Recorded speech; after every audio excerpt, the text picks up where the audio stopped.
Right, a very quick how-to guide. If you have a Samsung Ecobubble washing machine like this, you can turn on and turn off the sound by simply following this instruction. You don't even need to be in a cycle. All the washing machine has to be is on. So make sure the machine's on.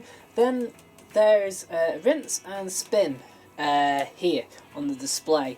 If you've got the smaller display, I think it's still the same, but basically it's the second and third button coming from the program selector. So press and hold these for 3 seconds. And you'll hear a chime and a little red icon comes up on the display there. So now when we turn the dial or push buttons,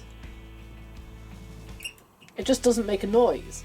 That means that the things that are unselectable don't really chime. The things that are don't make a noise. So to deactivate it, all you have to do is just reverse the process, which is just basically press and hold, rinse and spin for 3 seconds.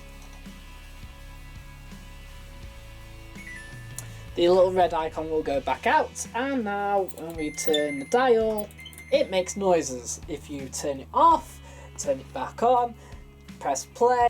If it ends, the noise is there, and that's it really. You've only got one choice really. It's not like other machines I've had where you may have a choice for the buttons, and for the end beeper, it's either on or off. That's it. That's our how-to guide on how to activate and deactivate the sound on a Samsung Ecobubble washing machine. Thank you for watching, guys. I hope you found this video helpful to use on your own washing machine at home.